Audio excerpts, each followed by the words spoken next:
Nous savons tout ce qui se passe entre le Bénin et le Niger. Depuis un temps, on a bloqué le port béninois où se desservait le pétrole nigérien pour le commerce international. Donc il y a quelques jours, le Bénin a fermé ses portes, fermé ses ports, là où le Niger pouvait sortir son pétrole.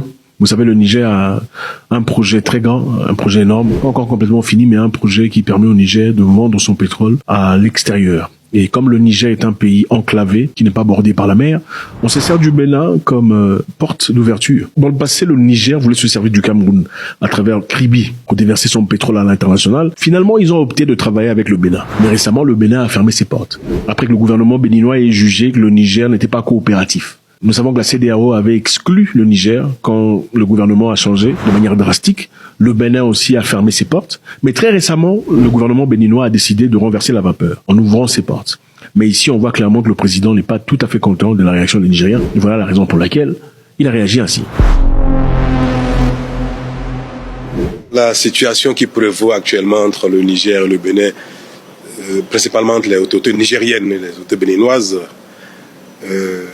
quelque chose qui est malheureux et qui, moi, me peine à la fois. Le Bénin est un pays ami et frère du Niger. Nos peuples sont parents, frères et vivent ensemble depuis la nuit des temps. Ce sera toujours ainsi, éternellement.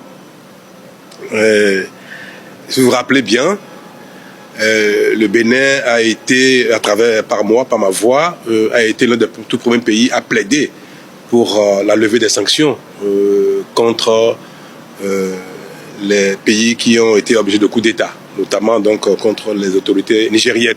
Et nous avons bataillé pour que la situation au Niger soit normalisée, ayant pris acte de changements politiques qu'il y a eu, bien que contraire aux dispositions universellement reconnues et promues, les voies des élections. Nous avons pris acte, j'en ai parlé plusieurs fois. Il y a un temps pour condamner, un temps pour souhaiter un rétablissement de l'ordre constitutionnel, mais aussi un temps pour prendre acte. Donc le Bénin a été l'un des tout premiers, et j'ai plaidé pour que les sanctions soient levées et que la situation au Niger revienne à la normale. C'est le cas. Et le Bénin a mis en œuvre tout de suite les mesures de levée des sanctions et nous avons ouvert les frontières.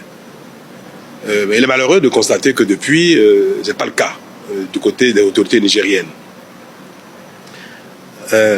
Nous avons pris notre mal en patience parce que notre souhait est que les deux peuples continuent de vivre ensemble dans l'harmonie et que les autorités de part et d'autre travaillent au développement commun, à la lutte contre le terrorisme, contre l'insécurité qui sévit actuellement au nord du Bénin, notamment en provenance du sud des pays du Sahel, le Burkina, le Niger. Mais malheureusement, on l'observe pas. Le temps passe, on apprend que le Bénin aurait massé des troupes à sa frontière avec des forces étrangères pour envahir le Niger. Ce qui, du commun des vivants, est totalement ridicule. Il n'y a pas de raison que le Bénin agresse le Niger ou les autorités nigériennes avec des forces étrangères. On ne sait pas d'où ça vient. Est-ce que c'est juste parce qu'il faut un bouc émissaire ou bien, je ne sais pas. Bref. Toujours est-il que nous n'avons pas manqué d'occasion pour envoyer des messages aux autorités nigériennes de notre disponibilité pour collaborer, pour reprendre la collaboration comme jadis. Il y a quelque temps, nous avons même permis que les produits agricoles du Bénin aillent au Niger parce qu'il y a une pénurie de denrées, de céréales. Le Bénin est un pays qui est devenu exportateur de céréales, de produits agricoles. Et tout le monde a pu voir et observer que bien que les frontières soient fermées, le Bénin permet que les biens de consommation, notamment les denrées agricoles, aillent au Niger.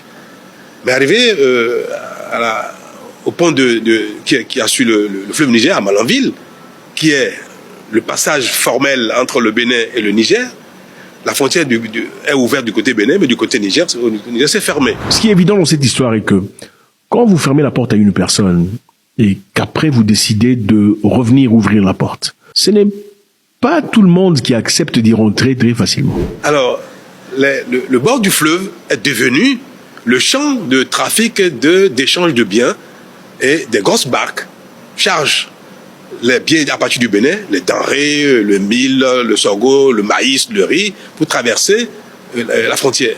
Donc, il s'est établi un environnement d'échange informel, de trafic, et toute chose contribuant à désorganiser l'administration béninoise et à générer un dysfonctionnement des services publics, parce que c'est pas la voie normale d'échange. Mais nous avons fermé les yeux là-dessus parce que cela sert nos frères et sœurs du Niger qui ont besoin de denrées, qui ont besoin de céréales. Et il est malheureux de constater que cette solidarité que nous exprimons à l'égard de nos frères et sœurs du Niger a quand même créé un certain renchérissement du prix des denrées, notamment du maïs, du mil, du sorgho et consorts.